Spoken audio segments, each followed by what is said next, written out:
My name is Eric, and I've lived in Briarwood, Tennessee for as long as I can remember. It's the kind of small town where everyone knows each other, and church isn't just a place to go on Sundays. It's the glue that holds the whole community together. I am 35 years old, a contractor by trade, and I am married to a woman named Lisa who is 33 years old and is the heart of our home. We've been together for 8 years, and if you asked anyone in town, they'd say we're the perfect couple. I used to believe them. Lisa has always been involved in church life, even more than I have.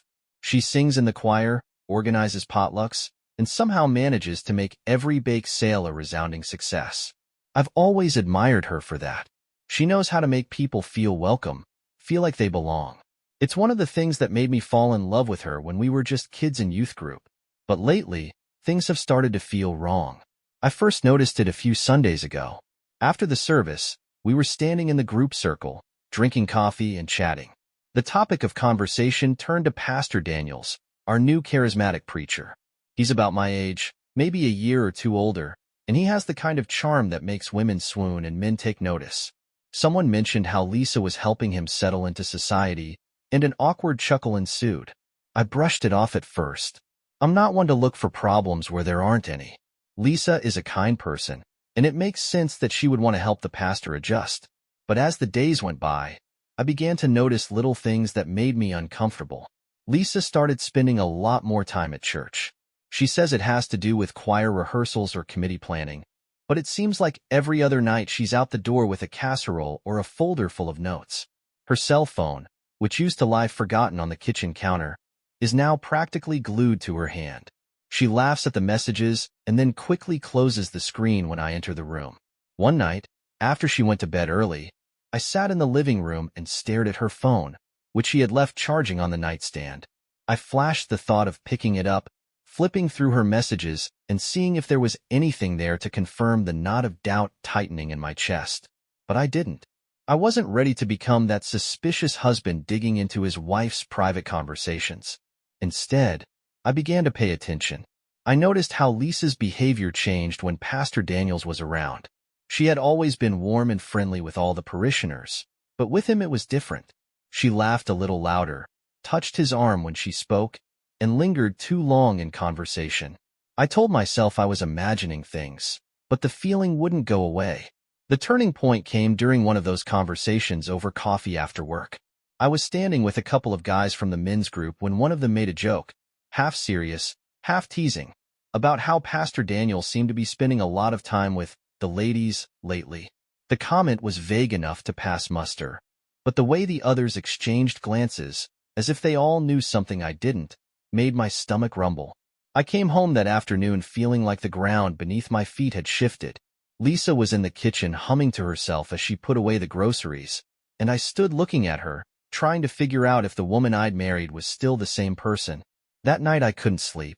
I kept going over and over in my mind the conversations, the looks, the little things that didn't add up. The way Lisa started dressing for church more often, the sudden interest in spiritual growth, the text she quickly discarded when I entered the room. I felt like I was going crazy, that I was putting together a puzzle I didn't want to see completed. I thought about talking to her, but what would I say? Hey Lisa, are you partial to the pastor? It sounded ridiculous, even in my imagination. What if I was wrong? What if it was just my insecurities playing tricks on me? The next morning, I did something I never thought I would do. I called in sick to work and followed her to church. I parked on a nearby street and watched her walk inside with a casserole dish, smiling and waving to everyone she passed. For the next 2 hours I sat there with bated breath waiting for her to come out. When she finally came out, she wasn't alone. Pastor Daniels walked her to her car, his hand resting lightly on her back. They stood and talked for a few minutes. I couldn't hear what they were talking about, but I didn't need to. The way she looked at him, the way he leaned in close to her, it was enough to make my blood boil. I drove home in a fog, my head spinning with questions I had no answers to. Had this really happened? Had I been blind to it all this time? And most importantly, what was I going to do about it? By the time Lisa got home, I was sitting at the kitchen table, staring at the cup of coffee I'd poured but never touched. She greeted me as if nothing had happened, as if she hadn't spent the morning with another man while I sat in the car watching her. I wanted to ask her about it, demand an answer, but the words stuck in my throat. Instead, I just nodded and said, "Hi," as if everything was okay. But it wasn't. It wasn't at all. Secrets don't stick around long in small towns, and I felt like they were about to crumble around us. Sunday mornings were my favorite part of the week. They have a rhythm to them. The early wake-up, the smell of coffee brewing, Lisa humming a hymn while fixing her hair in front of the bathroom mirror. When we arrive at church, it looks like a scene from a Norman Rockwell painting. Small-town families seated in pews, all greeting each other with handshakes and warm smiles. But this Sunday was different. I couldn't figure out what it was, but something was wrong. Maybe it was the fact that Lisa popped out of the house before I did, saying she needed help getting ready for the reception. Or maybe it was just a knot that had tightened in my chest since that conversation over coffee a few weeks ago. Whatever it was there, and it nagged at me like a splinter I couldn't get out. After the service ended, I lingered in the back of the sanctuary, chatting with a few people about nothing in particular. Lisa was nowhere to be seen, which wasn't unusual. She always had 100 things to do after church. I figured she was busy organizing tables or trays. At that moment, Brian, a guy I've known since high school, came up to me. Brian is the kind of guy you can trust to tell you what he would say if you had a fly drop or your car stalled. He's poised. He doesn't overthink things. He's not the type to stir up drama. So when he pulled me aside and said, "Eric, can we talk?" I realized this wasn't just a casual conversation. "What's wrong?" I asked, trying to keep my tone light. Brian looked away, like he wanted to make sure no one overheard. "Look, man, I don't know how to say this, but I think there's something going on between Lisa and Pastor Daniels." I stared at him, expecting him to say something like, "Just kidding," but he didn't. He just stood there looking like he'd rather be somewhere else. "What do you mean?" I finally said, and my voice sounded more confident than I expected. He moved awkwardly. "I've seen them, Eric. At odd times, in places where they probably shouldn't be alone. Like last week, after choir class. Everyone else left and they stayed in his office for a while. And then the other day I saw them at the diner. They were sitting in a booth in the back row and talking very closely, as if they didn't want to be seen." My first impulse was to laugh. Brian had to be wrong, or maybe he was making a big deal out of it. Lisa was close to everyone in the church, and Daniels, as pastor, had a reason to meet with people one-on-one. But the way Brian said it, as if trying to spare me from the worst of it, sent a cold wave through me. "Are you sure about this?" I asked, trying to sound casual. Brian nodded. "I wouldn't be talking about it if I wasn't sure. I thought maybe there's an explanation for it, but I figured you should know." I mumbled a thank you, but honestly, I couldn't even understand what he was saying. I wanted to tell him that he was wrong, that Lisa would never do something like that. But the words stuck in my throat. The rest of the day passed like a blur. I moved about as usual, smiling at people, helping clean up after the party, nodding along to conversations I wasn't really listening to. Lisa looked the same as usual, chatting with the other ladies and making sure everything was in order. But every time I looked at her, Brian's words echoed in my head. That night as we sat on the couch watching TV, I couldn't stop replaying that conversation in my mind. I tried to convince myself that it was a misunderstanding, that Brian had misunderstood the situation. But the more I thought about it, the more everything fell into place. The late-night messages, the extra hours at church, the way Lisa quickly brushed off my questions about her schedule. I considered challenging her right here and now, but hesitated. What if I was wrong? What if I accused her of something terrible, and it turned out to be nothing? What if I was right? The thought of hearing her confession, seeing the look in her eyes when she told me it was true, was almost unbearable. That night, as Lisa slept beside me, I stared up at the ceiling, my thoughts racing. Every little thing, every moment that I dismissed as insignificant before, now seemed like a clue to a mystery I didn't want to solve. I thought about Brian, the way he looked at me when he told me about what he'd seen. He wasn't the type to jump to conclusions, and that scared me more than anything. I told myself that I needed more proof. If something is going on, I need to know for sure before I say anything. But deep down, I already knew the truth.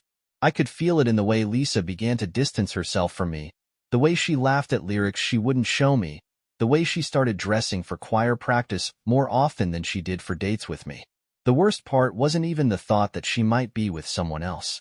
It was the fact that she looked me in the eye day in and day out and lied to me. She let me believe that everything was okay while she herself behaved behind my back. By morning, I had a plan. I wasn't going to blame her, not yet, but I was going to start paying more attention to her. If there was something to uncover, I would find it. And if there wasn't, well, I needed to know that too. As I was getting ready for work, Lisa kissed me on the cheek and said, "Have a good day, honey." It sounded so casual, that for a second I almost believed her. But as I watched her walk out the door, I felt the knot in my chest tighten even tighter. Something was wrong, and I wasn't going to stop until I found out what it was. When you've been married for 8 years, you start to feel like you know your spouse better than anyone else. You recognize the way they wrinkle their nose when they're annoyed, the tone in their voice when they're trying to hide something, and even subtle changes in their daily routine. That's why, sitting in my truck in the church parking lot one evening, I couldn't escape the feeling that Lisa wasn't being honest with me. It wasn't about any one thing, it was about everything. Her late-night texts, the special prayer sessions she mentioned in passing, and Pastor Daniel's visits to our home now seemed different. They were no longer just friendly conversations over a cup of coffee. When he came, there was a tension in the air, something unspoken that made the hairs on the back of my neck stand on end. I kept telling myself that I was overthinking things, that Lisa would never betray me like that. But the patterns were there, and no matter how much I tried to ignore them, they wouldn't go away. Take her cell phone, for example. Lisa was never chained to a screen.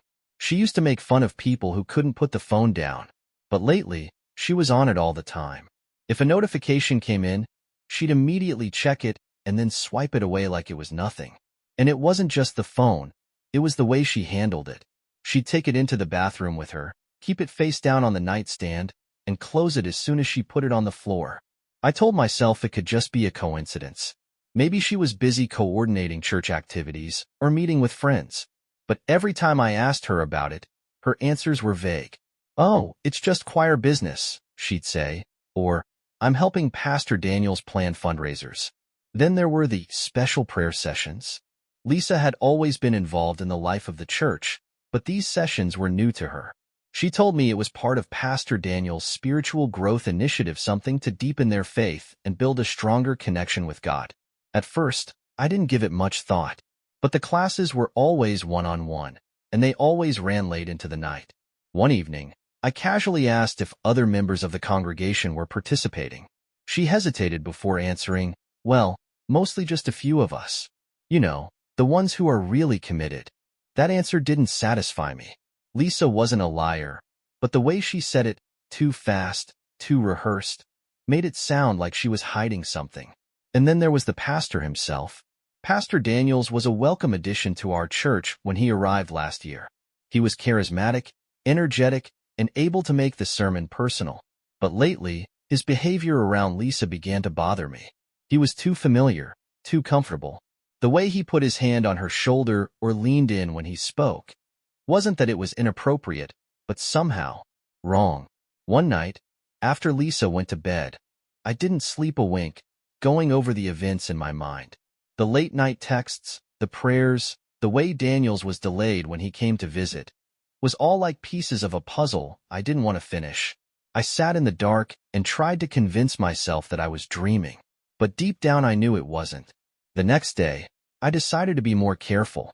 I started keeping track of Lisa's schedule, noting when she said she'd be at church and how long she'd been gone. I didn't feel like peeking, but I also couldn't ignore the nagging feeling that something was wrong. One evening she left for another prayer session, saying she'd be back by 9. I glanced at the clock as she walked out the door, her Bible tucked under her arm and her phone clutched in her hand. When 9 o'clock struck, I told myself that she must have just lost track of time. But when 10 o'clock came and she still wasn't home, I couldn't sit still any longer. I grabbed my keys and drove to the church, parking a few spaces away from her car. The lights were on in the pastor's office, and through the window I could see them sitting across from each other at his desk. They weren't touching each other, but the way they leaned into each other, the intensity of their conversation, didn't feel like a prayer session. That night, I didn't confront her. I couldn't. I sat in the car for what seemed like hours, questions swirling in my head that I didn't want answered. When she finally got home, she was surprised to see that I was still awake. "Sorry I'm late," she said, her voice light and casual. "We got carried away in deep conversation." I nodded, forcing myself to smile. "No problem." But this was a problem. A huge problem. And as much as I wanted to believe her, I couldn't ignore what I was seeing. In the days that followed, I began to notice more and more inconsistencies. Lisa said she was at choir practice, but when I stopped by the church to take her a water bottle, the sanctuary was empty. She mentioned that she was seeing a friend, but when I casually asked her about it later, she seemed confused. The worst part was that she was acting like her usual self during all of this. She still kissed me goodbye in the mornings, still laughed at my jokes, still curled up next to me on the couch at night. But I couldn't shake the feeling that it was all a sham, a carefully constructed facade to keep me from seeing the truth. Or maybe I'm just paranoid. Maybe Brian was wrong, and Lisa really was passionate about her faith. But the pattern was there, and it wasn't going away. I didn't know what to do next, but I realized I couldn't keep pretending everything was okay. If Lisa was hiding something, I had to find out what it was, no matter how much it hurt me. It was Wednesday night, one of those rare evenings when Lisa and I were both home and not scattered in different directions. She was upstairs folding laundry and humming to herself, and I was downstairs tidying up the living room.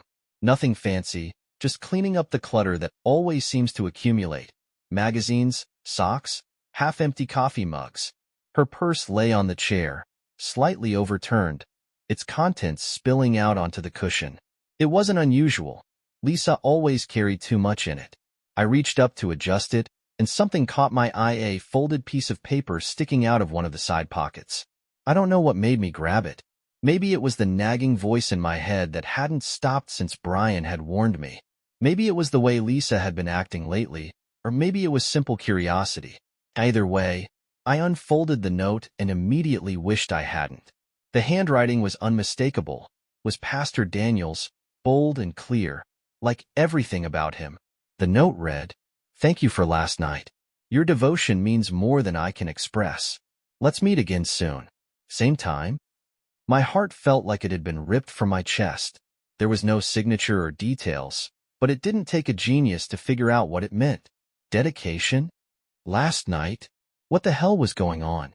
I sat down on the couch, the note still in my hand, my thoughts darting around. It could have been innocent, right? Maybe it was about one of those late-night prayers she always talked about. But the words seemed too intimate, too personal. This wasn't about church. It was something else entirely.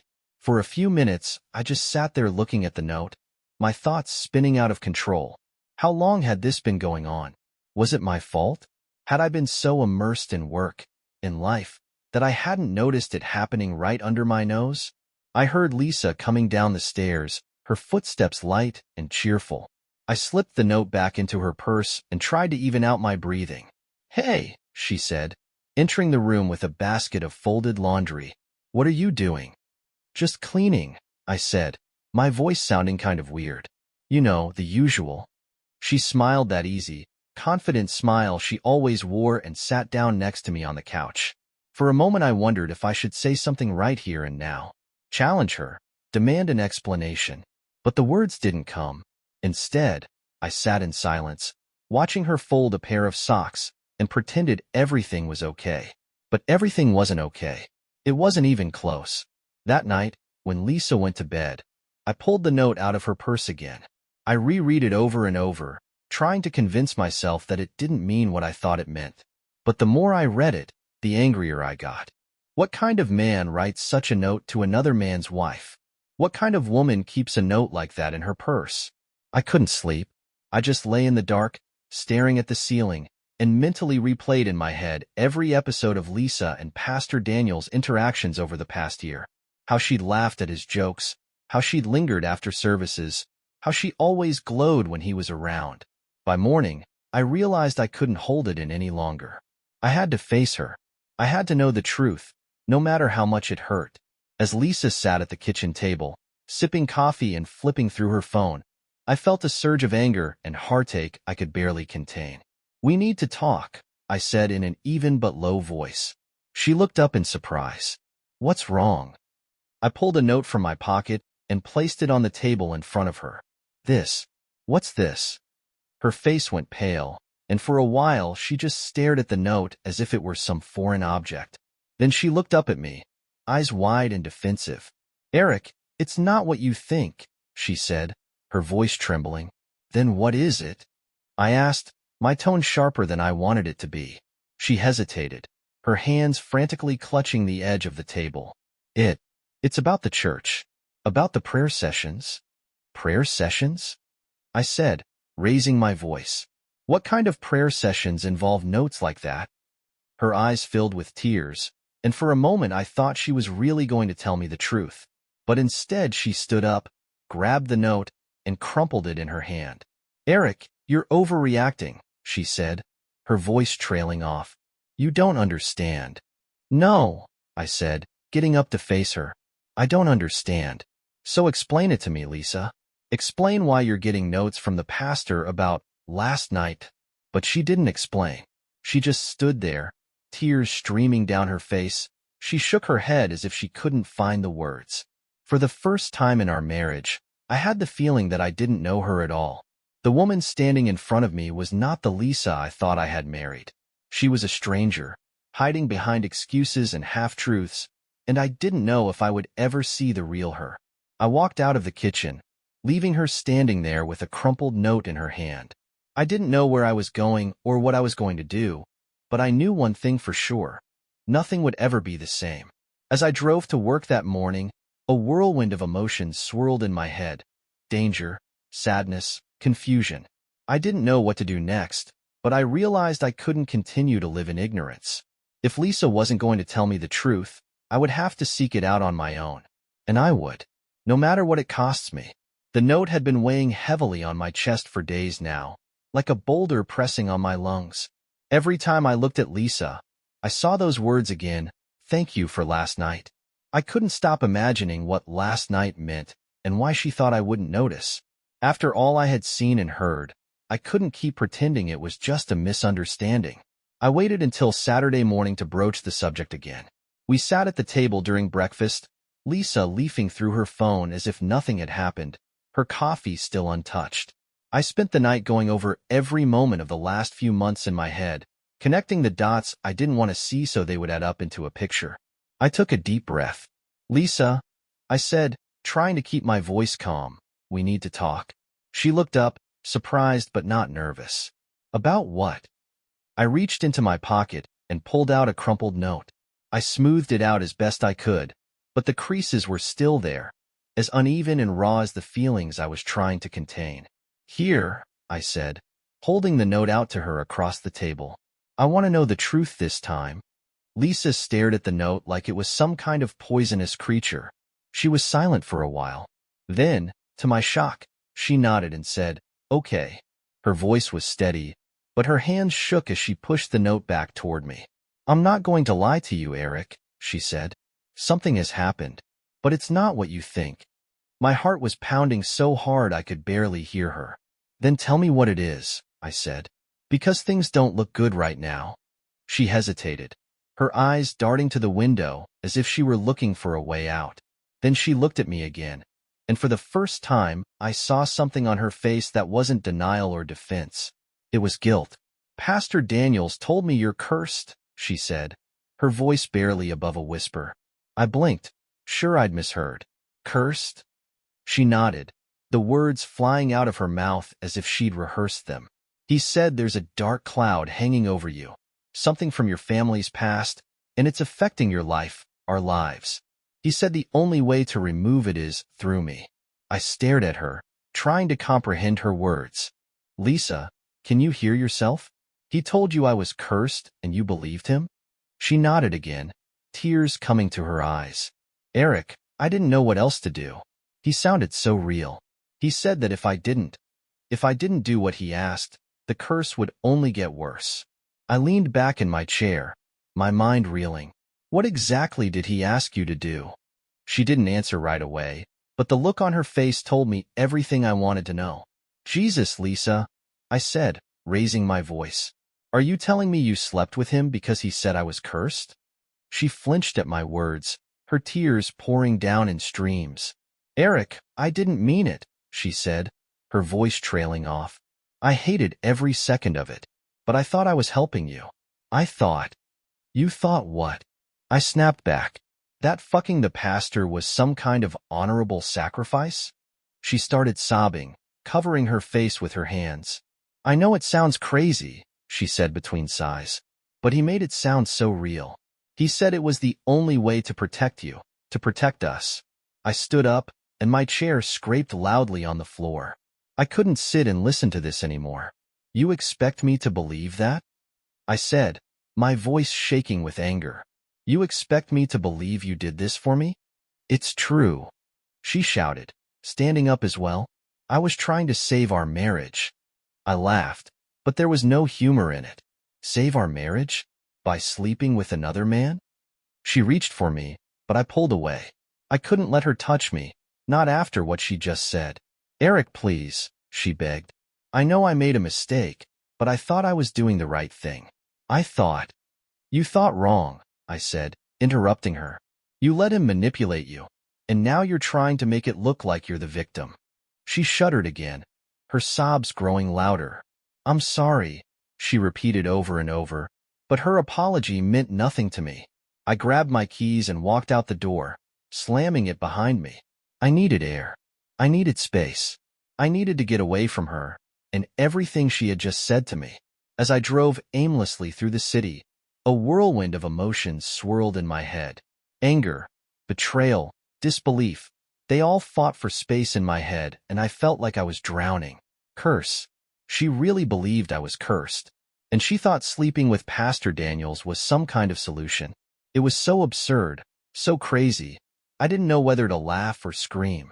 But the more I thought about it, the more I realized it wasn't just Lisa's fault. Daniels manipulated her, took advantage of her vulnerability, and used her faith against her. He had abused her trust, and in doing so, he had destroyed my marriage. I didn't know what I should do next, but one thing was certain. I couldn't let him get away with it. Lisa may have been naive, but Daniels knew exactly what he was doing, and he had to pay for it. I drove aimlessly around town that day, running Lisa's confession through my head. She thought I was cursed. Cursed. And she had allowed Pastor Daniels, a man I had once trusted, to convince her that breaking our vows was some kind of perverse cure. The absurdity of it made my blood boil. But the more I thought about it, the less ridiculous it seemed.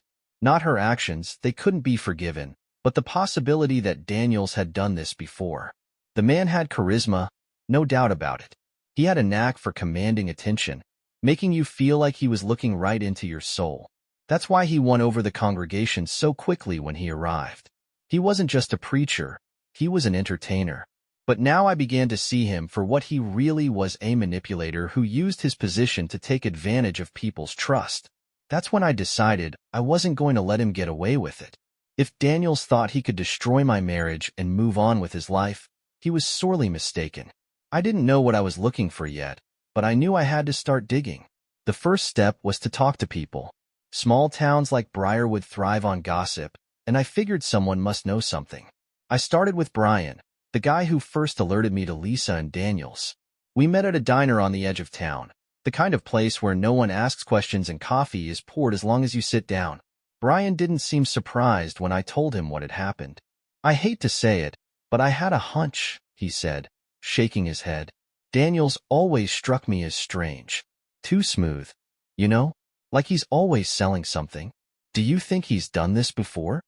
I asked. Brian hesitated. I wouldn't be shocked. I've heard rumors, but nothing concrete. If you really want answers, you can talk to Claire. Claire was a widowed retiree who had been one of the church's biggest supporters until she stopped attending a few months ago.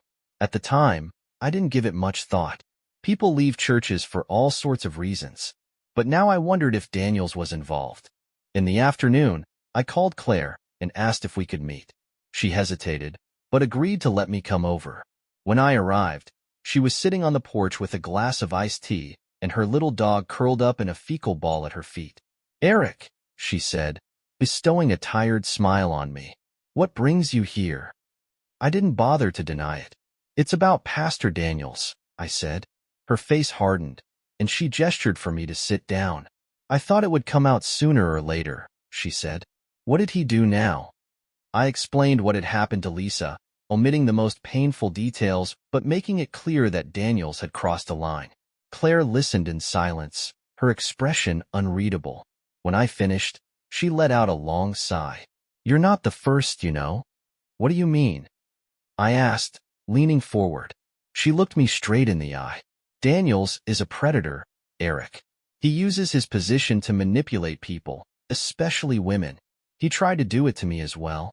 After my husband died, he started coming more and more often, offering spiritual guidance. At first I thought he was just being kind, but then he started making remarks, little things that seemed to me wrong, compliments that were too personal, questions that seemed intrusive. And then one night he crossed the line. Claire didn't elaborate, and I didn't press her on it.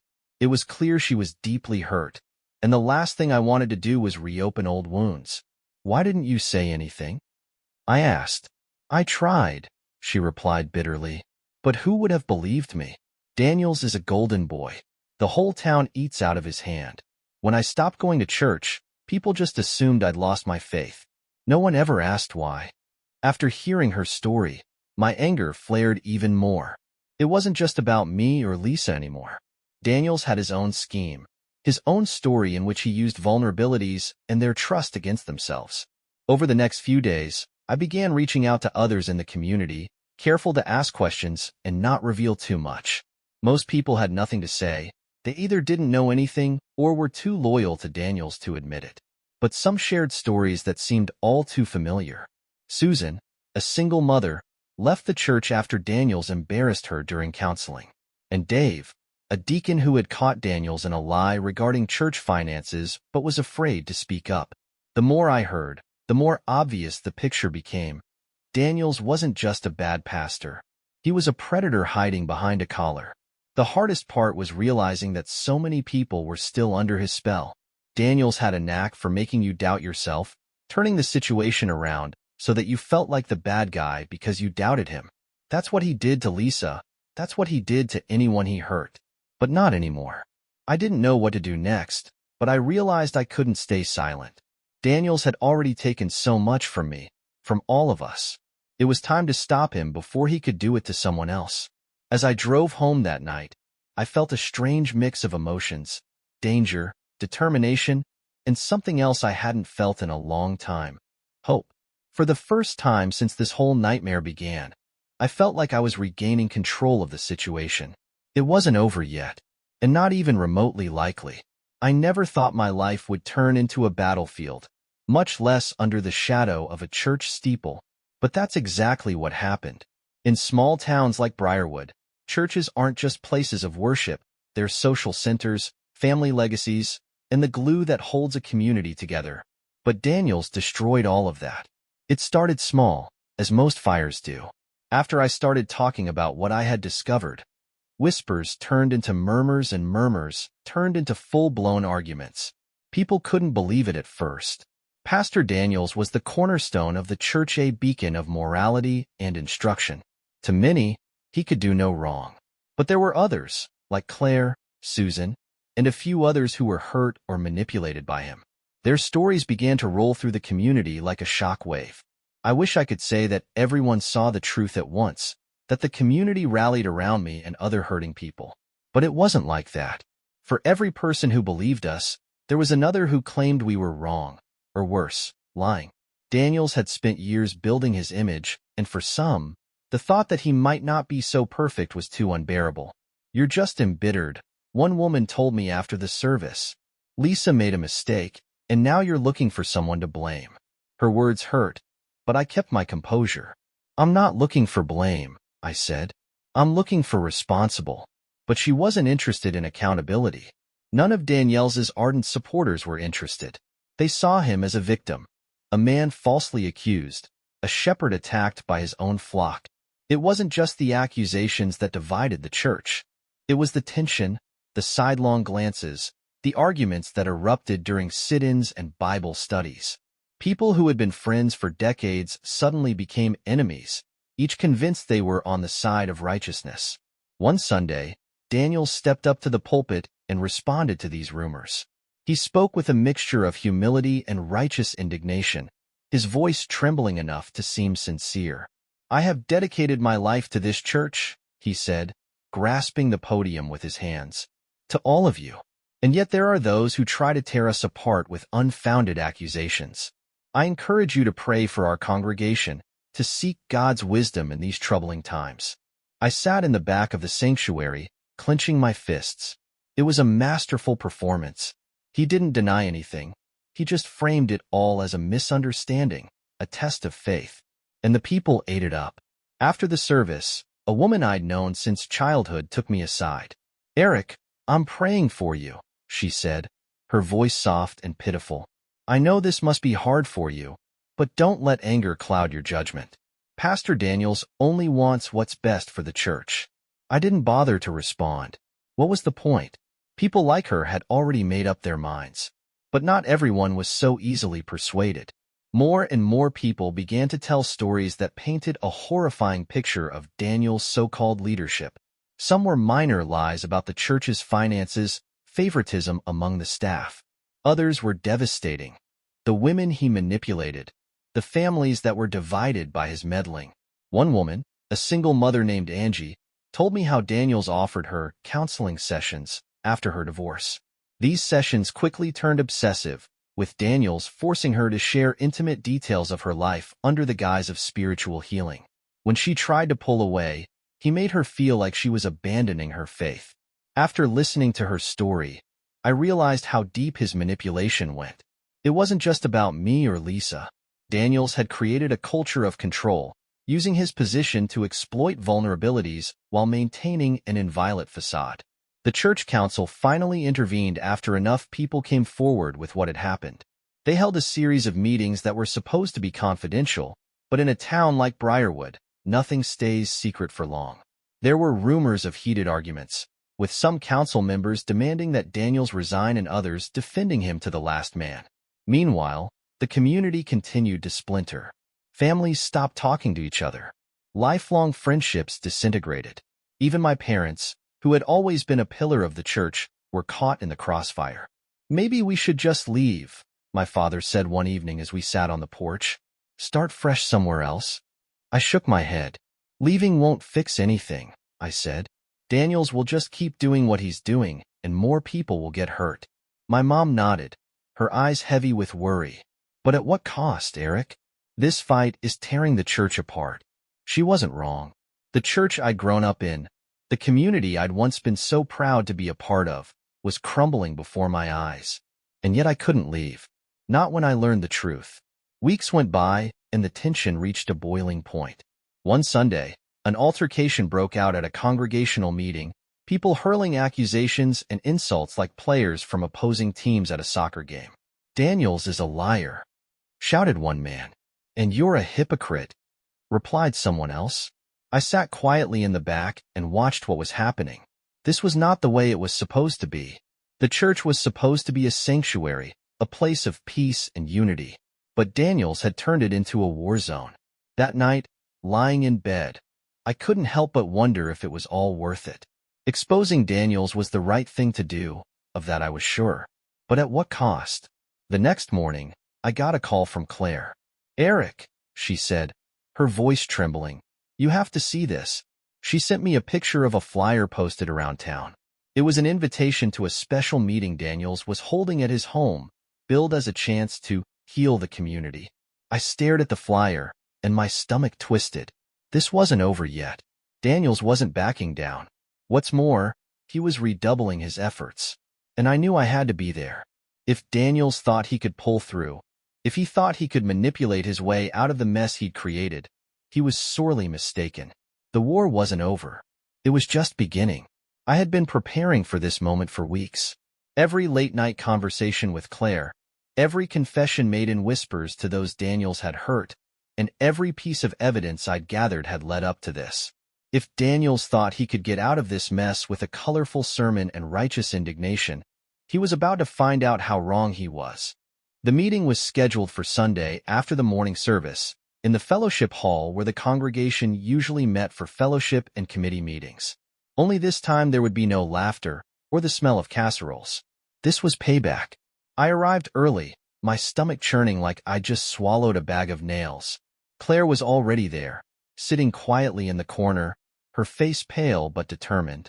She gave me a slight nod, and I nodded back. This wasn't just about me, or even Lisa anymore. It was about exposing the truth and making sure no one else fell victim to Daniel's lies. By the time the meeting started, the room was full. People sat shoulder to shoulder in folding chairs, curiosity, skepticism, and tension on their faces.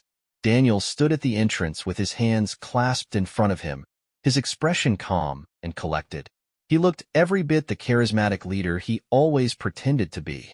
"Thank you all for being here," he began, his voice even and calm. "I know that there has been expressed concerns about my behavior, and I wish to respond to them openly, honestly, and humbly." He paused, letting his words hang in the air like some holy blessing. "But before we go any further," he continued, "I want to remind all of you that we are a family, a community of faith, and in times of trial, we must stand together, not tear each other apart." The murmurs of agreement in the crowd made my blood boil. He was playing with them, manipulating their emotions like a virtuoso pulling the strings of a marionette. But I wasn't about to let him control the course of events. I stood up, and my chair scraped loudly on the floor. All eyes turned to me, and for a moment there was dead silence in the room. "Pastor Daniels," I said, my voice steady despite the adrenaline bubbling inside me, "if we're here to deal with issues, let's start with the truth. You have used your position to manipulate and exploit the people in this community, and that needs to stop." Sighs rolled through the crowd, and Daniel's calm facade cracked slightly.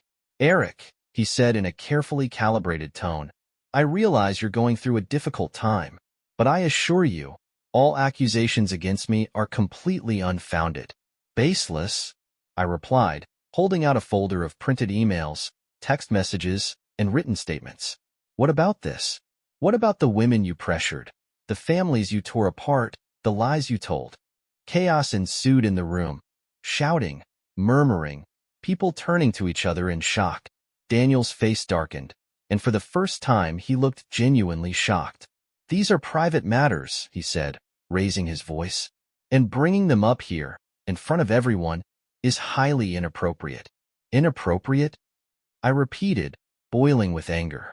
"Inappropriate to use your position as pastor to manipulate people into doing your bidding. It's inappropriate to convince my wife that I'm cursed so you can sleep with her." The crowd fell silent again, the gravity of my words hanging in the air. Daniels opened his mouth to respond, but no words came. His carefully crafted image was crumbling, and everyone could see it. One by one, the others spoke. Claire spoke, in a shaky but strong voice, recounting how Daniels had taken advantage of her grief after her husband's death. Angie, a single mother, told how he pressured her under the guise of counseling. Each story drove another nail into the coffin of his reputation. By the time they were done, Daniels was visibly shaken. His composure had vanished, replaced by a defensive, almost desperate energy. "These are baseless accusations," he said, his voice cracking. "I have dedicated my life to this church, to all of you. How dare you question my integrity?" But the hall was set against him. The murmurs of agreement from earlier had disappeared, replaced by anger, disgust, and betrayal. The people who had previously defended him now looked at him with suspicion, their faith in him shattered. The church council called an emergency vote to remove Daniels from office, pending a full investigation. The motion passed overwhelmingly, and Daniels was asked to leave immediately. He tried to protest, but council members were adamant. His stay at Briarwood was over. As he walked out of the fellowship hall with his head held high but with his shoulders tense with anger, I experienced a strange mix of emotions: relief, vindication, and even sadness. I didn't want it to end this way, not for the church or for society. But it was necessary. After the meeting, people came up to me, some apologizing, others thanking me for daring to speak out. I politely accepted their words, but I felt empty inside. The truth had been revealed, and Daniels was gone. But the damage he had done could not be undone with one meeting. The cracks in the church, in society, and and in my marriage were still there, raw and exposed. As I drove home that evening, the full weight of what was happening came down on me like a freight train. Exposing Daniels had been the right thing to do, but it had come at a price, and I wasn't sure if Briarwood or me would ever truly recover. When the dust finally settled, Briarwood no longer seemed like home. The streets I'd known all my life, the church that had been the center of my world, even the faces of the people I'd once called friends, everything was different, as if I was seeing it all through a cracked lens. Daniels was gone. That, at least, gave me some satisfaction. The investigation had uncovered enough facts to guarantee that he wouldn't be returning to Briarwood or anywhere else. But the damage he left behind could not be undone by any vote or decision of the board of directors. The church split, families broke up, and my marriage, well, it couldn't be fixed anymore. Lisa moved out 2 weeks later after a showdown in the fellowship hall. She didn't argue with me, didn't even try to make excuses. She just packed her things and left, a mixture of shame and sadness on her face that I couldn't bring myself to acknowledge. I wish I could say that her leaving brought me relief, but it didn't. It was just emptiness. For a while, I walked around the house like a ghost, going about my daily tasks but not being present. Work was a blessing. It gave me something to focus on, something to keep my hands busy while my mind tried to process everything that had happened. But even then, I couldn't escape it. Every time I drove past the church on my way to work, I felt the familiar anger and loss, like a wound that didn't want to heal. People in town treated me differently after it all came out. Some were kind, offering words of encouragement or an awkward pat on the back. Others avoided me, as if my presence was a reminder of something they'd rather forget. And then there were those who still defended Daniels, who whispered behind my back or threw pitying glances at me that gave me goosebumps. I tried to ignore it, but it actually hurt. I'd spent my whole life in this city, building relationships, building trust. And now I felt like a stranger, like I didn't belong anymore. I ran into Claire at the grocery store one day. She looked better, stronger somehow, like a weight had been lifted off her shoulders. We talked for a long time in the cereal department, reminiscing about everything that had happened since we'd met. "You did the right thing, Eric," she said, her voice firm. "Don't let anyone make you feel differently." I nodded, grateful for her words, even though I wasn't sure I believed them. "I just wish it didn't happen like this," I said. "The church, the town, it's all destroyed like this." She smiled sadly.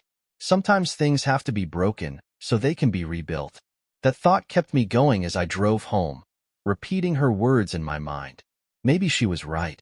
Maybe the pain and chaos was necessary. It was a painful step towards something better. Even so, it didn't make the pain any easier for me to bear. In the weeks that followed, I began trying to rebuild not only my life, but myself. I took up a hobby I had abandoned, started spending more time with friends who hadn't turned their backs on me, and even started going to therapy even though I didn't want to at first. Talking to someone who didn't know me, who wasn't part of the tangled mess that was Briarwood, brought me a relief I didn't even realize I needed. Lisa and I talked a few times after she left, mostly about logistics, splitting accounts, selling the house. She apologized again, said she never meant to hurt me, that she was confused, lost, manipulated. I didn't have the energy to argue with her anymore. What was the point? The damage was done, and no amount of apologizing or explaining could change it. Forgiveness, on the other hand, was something I struggled with every day. Not for Lisa, not for Daniels, but for myself. Carrying around the anger, the resentment, it was like carrying a weight wherever I went. I wanted to let it go, but it wasn't that easy. One afternoon I went to a lake where Lisa and I used to go often when we were younger. It was a quiet, peaceful place that made it feel like the world was still intact, even when everything around us seemed destroyed. I sat on the dock, looking out at the water, and for the first time in months I felt a sense of calm. Not that of completion. It wasn't there yet, but something close to it. Life in Briarwood was no longer idyllic, but maybe it never had been. Maybe I just didn't notice the cracks until they spread out in all directions. But now, at least I could see things clearly. I knew who I was, what I wanted, and what I wouldn't tolerate. Returning home in the evening as the sun was setting behind me, I realized that I didn't need to rebuild the life I had lost. I just needed to build something new. And for the first time in a long time, I felt like I could do it.